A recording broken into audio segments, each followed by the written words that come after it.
typing as I go. Sorry if it's a bit slow. Let me preface the story by telling you that it's been a long time since this happened. While it is a true story, I've had to add some details to make the story flow in a somewhat coherent fashion because I don't remember absolutely everything that happened. Also, my sequence of events may be a little fucked up, but that doesn't change the fact that some of these images are still absolutely frozen in my mind. I was hoping my old retelling was still around because it came out pretty coherent. Anyhow, when I was somewhere around 8 to 10 years old, I went camping with my Girl Scout troop. There were about 12 to 15 of us girls and 2 female leaders. The camp had 6 of those permanent tents, wooden platform with canvas covering and bunks. 3 to 4 were facing the main part of the camp. 2 were set back a bit in the woods behind the picnic shelter. Behind those 2 tents was a path that led to the latrines. On the first day, we all picked out our sleeping spots, and our tent was 1 girl short. We spent the rest of the afternoon and evening doing typical Girl Scout stuff, and we spent the evening around the fire singing and eating marshmallows. The counselors finally made us go to bed around 10 p.m. When we got to our tent, we used our flashlights to find our bunks and get settled in. It was around this time that we noticed that someone was sleeping in what had been the empty bunk. We didn't think much of this as it wasn't really unusual for someone to arrive at camp later than the main group, and some of the girls had gone back to their tents before the fire time was over because they were tired. I am a total insomniac, and it's even worse if I'm not in my own bed. This was true even back then. I tossed and turned trying to force myself to fall asleep that night, but it just wasn't happening. After doing this for over an hour, I heard the springs of one of the other beds squeak like someone was getting up. I turned my head to see someone standing up from that previously empty cot. In the very low light, I could just make out the figure of someone standing, pausing for a moment, and then moving toward the front entrance of the tent. The person opened the flap and left the tent. I figured that somebody just needed to go to the bathroom. I still couldn't sleep, so I figured I'd wait and see if I could tell who the girl was when she got back. I waited and waited, but I finally drifted off to sleep before the girl came back. When we woke the next morning, we discovered that the bed was empty and there were no blankets or suitcases near the bed. We talked to the other girls to try to figure out who had been in our tent, but we found out that nobody had come in late and nobody was missing from their tents. Still, there's always a chance that one of the girls got pissed off at the other girls in their tent and decided to switch for the night. That shit always happens with girls. That night we spent a long time around the campfire again. At some point during the evening, one of the girls stands up and starts walking toward the woods. The tents and shelter were in the opposite direction. As she got close to the tree line, one of the counselors called out to her to see what the heck she was doing, but she just kept walking straight into the woods. The counselor called to her another time and then went after her. The other counselor did a head count to try to figure out who was missing. When she got to the end, she stared at us and started counting again. The other counselor came back saying she couldn't see where the girl had gone, and she needed the bigger flashlight. When she asked who was missing, the counselor who had been trying to count us said, "Nobody." The counselors even pulled out the roster to check us off, but we were all right there. We were all a little shaken up, so the counselors decided it was time for us to get to the bathrooms and get to bed. Everybody was a little creeped out, so we all went as a group to the bathroom. I washed up and brushed my teeth first. There was a large trough-style sink outside of the actual bathroom, so I was one of the last to actually go to the toilets. As I was in there, I heard someone moving around in the stall next to me. I said something to her, asked for TP? Who knows? But she didn't answer me. I said hello twice, but I still got no answer. When I finished, I knocked on the other stall door, but nobody answered, even though I could still hear noises inside, and the door was locked. I went out and told one of the counselors who went back in with me to check it out. When we went in, the door was unlocked and there was nobody in there. There was no other way out of the bathroom besides the front entrance that I was standing no more than 2 feet from when I was talking to the counselor. The girls that were in the tents that were kind of separated from the others were a little freaked out, and they didn't want to sleep out there, but since they were right next to the counselor's tent, they were reassured and sent to bed. When we reached our tent, we saw that again there was someone in the spare bunk.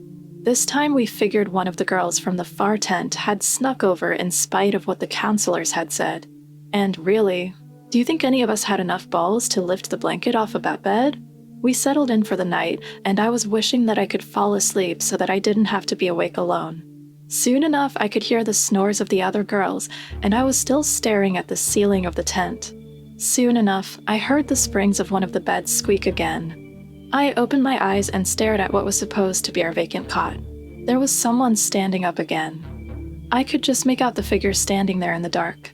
It stood there for about 30 seconds this time before it moved across the tent and out the flaps.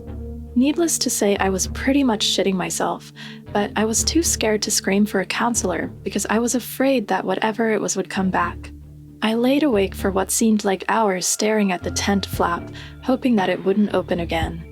I must have fallen asleep at some point because the next thing I remember it was morning. Again, the cot was empty. This time I told the counselors what I had seen, and they asked the girls at breakfast who had been in our tent, but none of the girls admitted to being there. All of the girls in my tent had seen the figure on the cot both nights, but I was the only one who had seen it leave.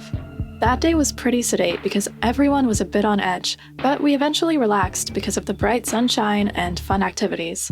In order to keep our minds off of it that evening, the counselors planned for us to have a bunch of snacks and games around the campfire that night. We had stuff for the little hand pies, banana boats, s'mores, and cinnamon apples. We were all planning on making absolute pigs out of ourselves. The counselors set up all the goodies in the picnic shelter, which was 30 to 40 foot from the campfire ring. The girls would go over and set up their snack and bring it back to the fire to cook it. When I went over, there were a few girls finishing up their snacks, and they left before I had finished up making my banana boat. As I was adding my chocolate chips, there was a huge bang like a gunshot in the woods, and it was followed by yells that seemed to be coming from different directions. I dropped my snack and went running over to the fire. Everyone had heard it, and some of the girls were near tears. As we sat there, we heard more noises and yells from the woods. The fire was in the middle of a clearing, surrounded by woods, and it was an awful feeling to realize how exposed we were and that anybody could be out in the woods watching us.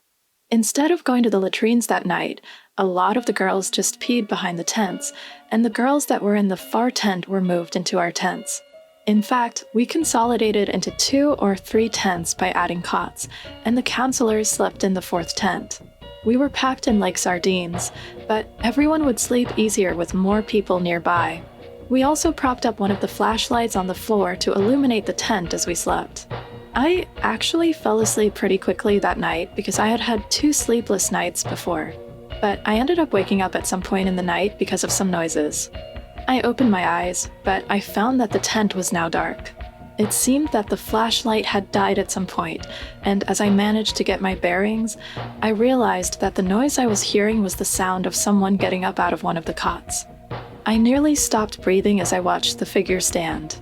I had to shift my head this time to get a better look. It stood in one place even longer this time, and I couldn't stop watching. It seemed to be leaning over and looking at some of the other girls, and it started to make its way between the cots towards the front flaps. As it neared my cot, I snapped my eyes shut and tried to slow my breathing, pretending I was sleeping. I could hear it come even with my bed, and it stood there for a long time.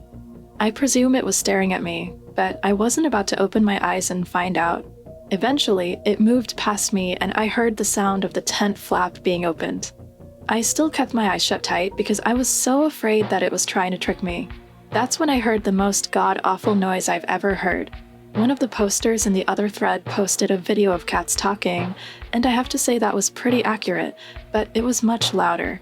It didn't sound like a human or an animal.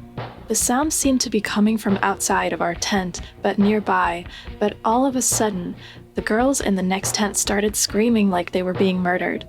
Of course, our tent responded in kind, and all of our flashlights were switched on in rapid succession. We could hear the other girls still screaming and running out of their tent. We all stumbled out of our tent to see what the hell was going on. By the time we made it out, most of those girls were near the fire pit, and the counselors were headed for them. From what the girls were able to relate, they heard the horrible noise outside, and that's when they saw someone or something enter their tent. In all of the confusion, Nobody saw exactly what had entered, but they had seen the figure open the tent flap. The counselors tried to console the girls, and the one that was particularly brave took a flashlight and headed toward the tent. She searched the tent, but she couldn't find anyone or anything. We spent the rest of the night all jammed in a group near the fire, and not a single one of us got any sleep. The next morning, we decided to pack up and leave early after one of the counselors discovered that the door to the dining hall had been opened and things had been moved around.